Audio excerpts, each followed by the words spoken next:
class. This is Sir Alex, and welcome to our lesson in General Biology 1. And we are discussing our last lesson for this quarter, which is lesson 8. So, for lesson 8, there's two parts, part 1 and part 2, which we'll be talking about just cellular respiration. So, I remember saying that the last lessons would be a duplication of DNA, but upon checking this module in the syllabus, this is the topic, not DNA replication. So I apologize for saying that our lesson would be about DNA duplication and protein synthesis. This is the lesson. This is where the lesson should be. Cellular respiration, and here basically we are going to talk about how the cell basically makes ATP. We have discussed a lot of times what ATP is. We've mentioned a lot of times that ATP is basically the energy used by the body in order to the body or in order for the living body to function. In other words, ATP is what the cell uses in order to function. And we've mentioned a process wherein we use ATP. If you guys remember the sodium potassium pump, we measure ATP there and hydrolysis of ATP or the phosphorylation of ATP. So today you will learn more about ATP. And in part 2, you will learn how ATP is actually made in the cell. So let's begin by first looking at the goal of today's lesson. So at the end of the day, what I want everyone to understand and be able to do is explain the coupled reaction process and describe the role of ATP in energy coupling and transfer. Also be able to explain the major features and sequence of chemical events of cellular respiration.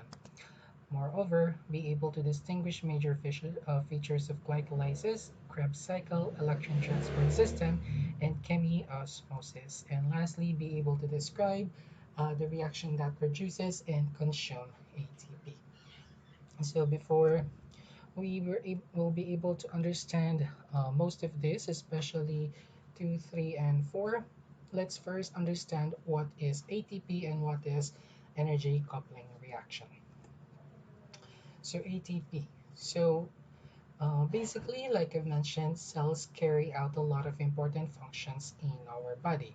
Without these functions, for example, um, the transport of materials inside and outside of the cell, we would have a lot of major problems in our body because in nerve systems, in our nerve system, we need to be able to transfer sodium and uh, potassium in and out of the cell, or in this case, the nerve cell, in order for us to be innervated. So, meaning in order for us to be able to move, the body should be able to do those functions, those transport of sodiums or electrons um, or cations in our cells.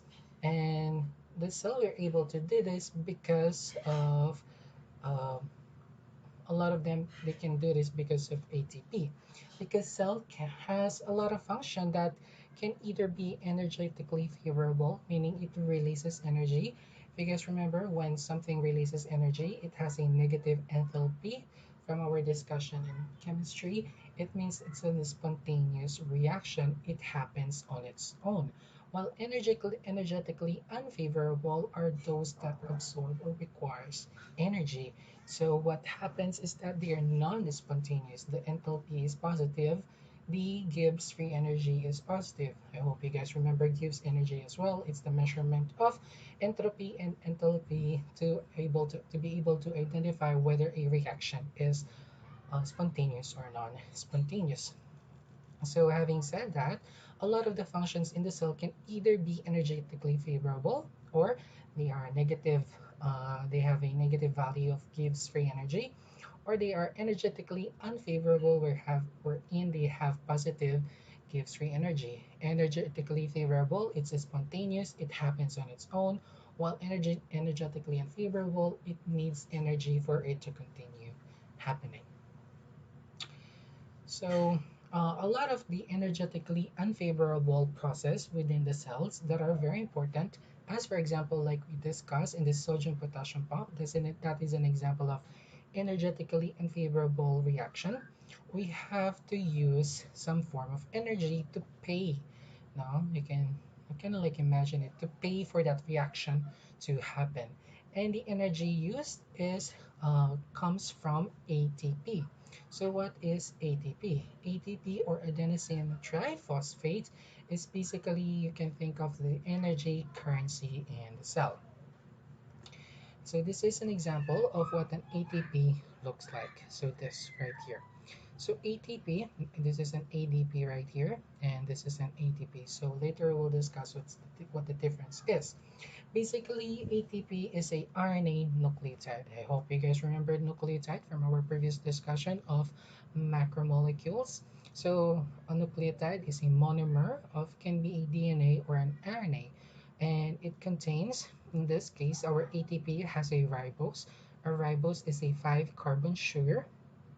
So these are ribose right here, and attached to that to that ribose is a uh, nitrogenous base. In this case, our nitrogenous base is adenine, similar to ATCG, if you guys remember the DNA. So this is nitrogenous base attached to the DNA adenine. Okay, so we have a nitrogenous base adenine, and what distinguishes this nucleotide as an ATP and not a nucleotide or a monomer of DNA is because of its 3-phosphate. So from 3 itself, triphosphate, so meaning there's 3 phosphate groups. As you can see here, this is just 2, and then we have 3 right here. So when there's 3 phosphate attached to the 5-carbon ring ribose, and attached to that ribose is an adenine nitrogenous base, that's where we have ATP. So that's what an ATP look like. And the energy that comes from ATP, it comes from the bonding between the phosphates. So we have 3 phosphates, and these three phosphates are attached by what we call phosphoanhydride bonds. And these phosphoanhydride bonds, this red jagged connection right here, are what we call like high energy bonds. Okay, so when you break these bonds, massive amount of energy, well, let's not say massive, but an appreciable amount of energy is being released. And that energy is what is used in order for the cell to function, or in order for the cell to use that energy release to these energetically unfavorable or non-spontaneous reaction. So that's basically why we call ATP as our energy source. It's because of these bonding. These bonding are basically high energy. It's because this is very unstable. What that means is that the negative uh, electron that is present on all of these phosphate groups are pushing these ATPs to further away from each other. So meaning, gusto nila, kumbaga, because they're both positive, you guys remember, positive and positive, negative and negative, do not like to interact. They repel. And because they have these negative uh, uh, these negative electrons in them, they want to be repelled by each other. Okay, so that's why this ATP is very unstable. Moreover, when we talk about high energy, anhydride bond having high energy simply means that when the bonds, again, when you break those bonds, an appreciable energy is released. And we break those bonds via what we call hydrolysis. Okay, so how does that happen? So basically, if we have an ATP, and hydrolysis is basically adding some water molecule into it. Sorry.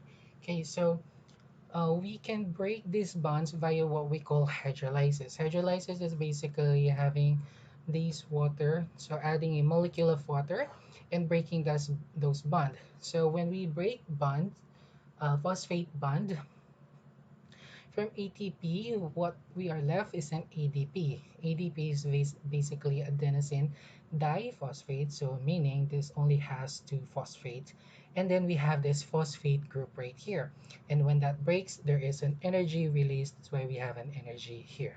Okay, so that's what happens. That's how we break ATP from ATP to ADP plus some phosphate and the energy released.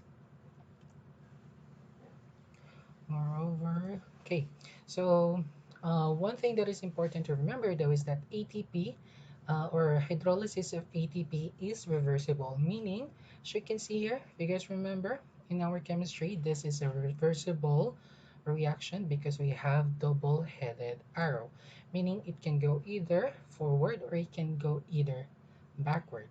And so it's something like this. So you can imagine it as your battery on your phone. So when your battery is fully charged, you can use your phone.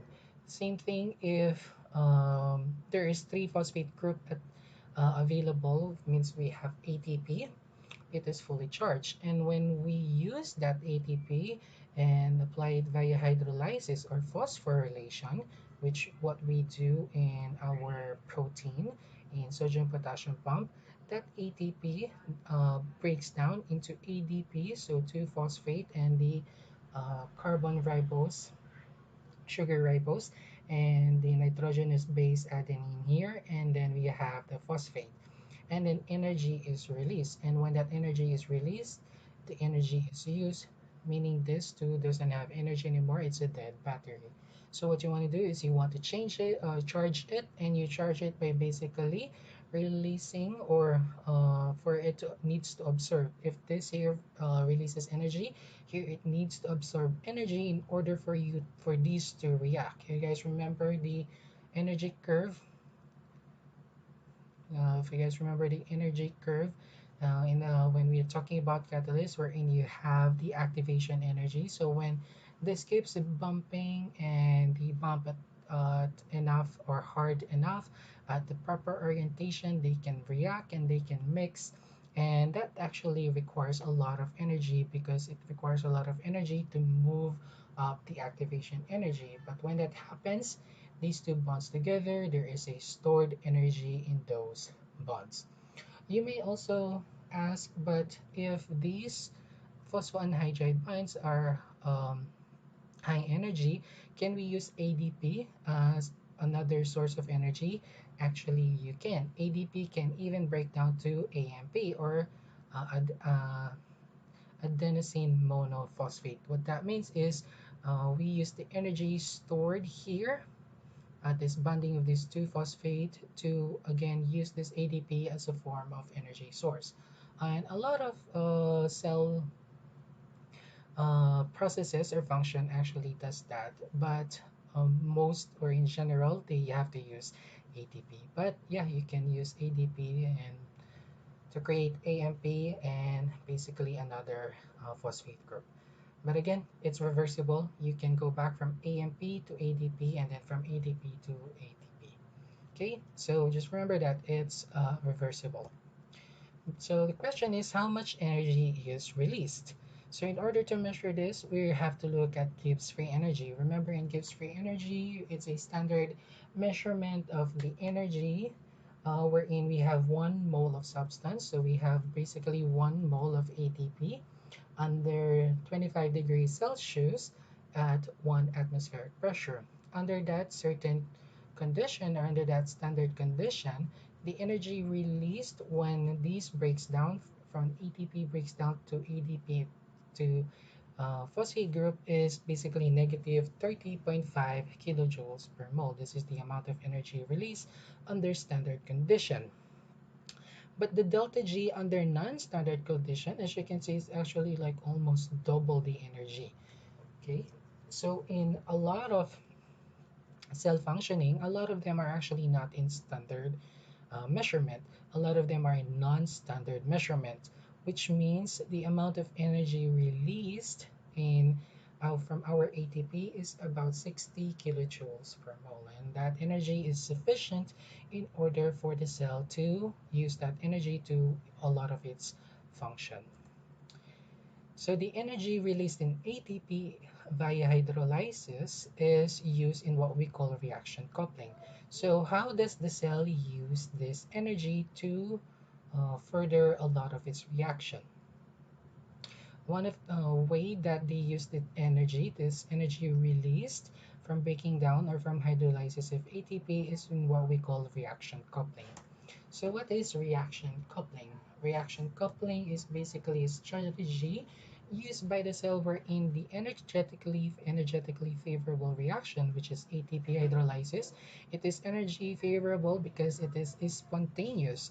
Why do I say it's spontaneous? Remember this, our delta G is negative. If our delta G is negative, remember the Gibbs free energy means this reaction is spontaneous because as well as energy is released.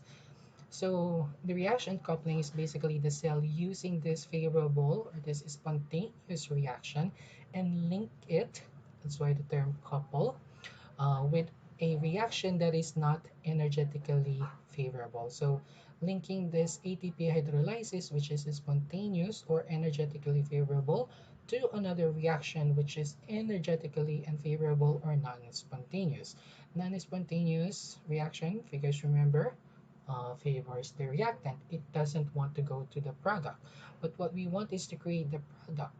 So the cell has to use this energetically favorable reaction of ATP hydrolysis to push this non-spontaneous reaction to become favorable. So that's what reaction coupling is. And it does this by via what we call shared intermediate.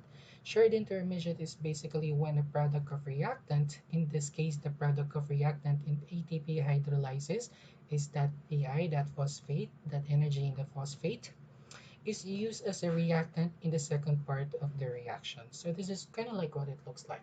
So you can think of this A is to B, A becoming B as your energetically favorable. So as you can see here, so this is basically the ATP and then this becomes ADP and the phosphate group.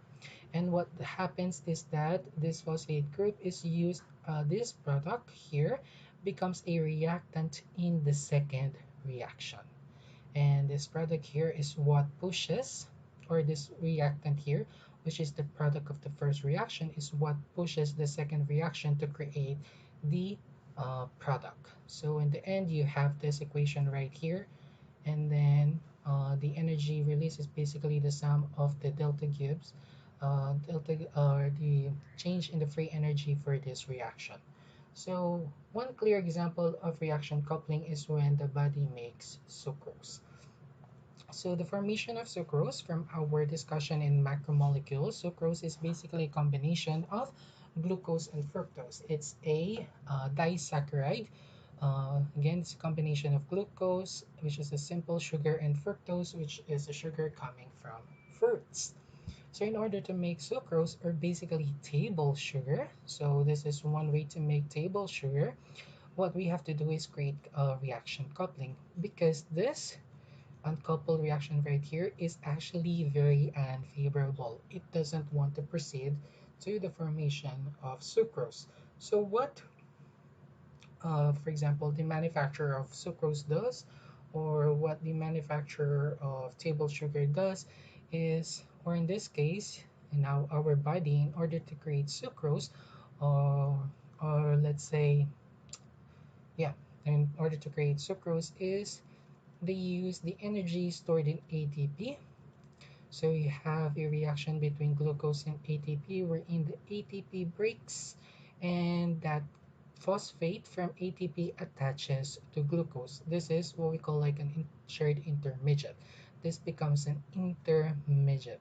So this is your reactant in the first reaction and this is your product. You have your ADP and you have your P there that attaches to the glucose.